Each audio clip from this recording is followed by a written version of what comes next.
எல்லாத்துக்கும் மேல அண்ணன் சேகர் பாபுக்கு தான். கார்ப்பரேட் கம்பெனி போல அறநிலையத்துறை செயலாற்றுகிறது. அவசர அவசரமா 3000 குடும்பங்களுக்கு. அமைச்சர் சேகர் பாபுவின் அறநிலைத்துறை கார்ப்பரேட் கம்பெனியாக செயல்படுவதாக பாஜக மூத்த தலைவர் தமிழிசை சவுந்தரராஜன் செய்தியாளர் சந்திப்பில் தெரிவித்துள்ளார். சார்ந்தவர்கள் நம்ம நாட்டுக்குள்ள வந்துடக்கூடாதுன்னு சொன்னா, ஆனா உங்களுக்கு மற்ற மாநிலத்தை சார்ந்தவர்கள் இங்க எல்லா வேலையும் வாங்குவீங்க. ஆனா அவர்கள்ட்ட பண்ண முடியாது. நான் கேட்கிறேன், பிரியங்கா காந்தி எப்படி அங்கிருந்து வந்து இங்க ஓட்டுக்கு நின்னாங்க?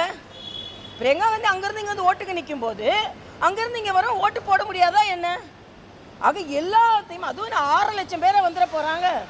எல்லாவற்றிற்கும் பயம். இப்பவே தேர்தலில் 2026 திமுக இண்டி கூட்டணி தோற்க போகிறது. அது சிதம்பரத்திற்கு நல்லா தெரியும். அதில் இப்பவே 6 லட்சம் பீகார் போட்டதுனால தான் நாங்கள் தோத்து போனோம் அப்படின்னு ஒரு கதையை சொல்லலான்னு இப்பவே சொல்ல ஆரம்பிச்சிருக்காங்க. தேர்தல் ஆணையம் சரியான விளக்கத்தை கொடுத்திருக்கிறது.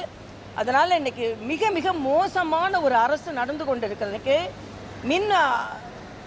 விவசாயிகள் எல்லாம் இரவு நேரத்தில் விவசாயத்திற்கு போனால் பாம்பு கடி தேல் கடி செய்து இறந்துடுறாங்கன்றதை தடுப்பதற்காக ஒரு கருவி கொடுக்கப்பட்டது. அதுக்கு 7000 10000 மானியம் கொடுக்கப்பட்டது. தமிழக அரசு இன்னைக்கு அதை நிறுத்திட்டாங்க. ஆக எல்லா விதத்திலும் தமிழக அரசு தோல்வி அடைந்து கொண்டிருக்கிறது. எல்லாத்துக்கும் மேல அண்ணன் சேகர் பாபுக்கு தான். கார்ப்பரேட் கம்பெனி போல அறநிலையத்துறை செயலாற்றுகிறது. அவசர அவசரமா 3000 குடமுழுக்கு. எந்த பணியும் நிறைவு செய்யாமல் இவர்கள் குடமுழுக்கு நடத்துகிறார்கள் என்று கார்ப்பரேட் மாதிரி அறநிலையத்துறை செயலாற்றுகிறது என்பதை இன்னைக்கு உயர்நீதிமன்றம் சொல்லி இருக்கிறது. எல்லாத்துக்கும் மேல செய்திகளை உள்ளது உள்ளபடி தெரிந்து கொள்ள ரெஃப்ளெக்ட் நியூஸை சப்ஸ்கிரைப் பண்ணுங்க.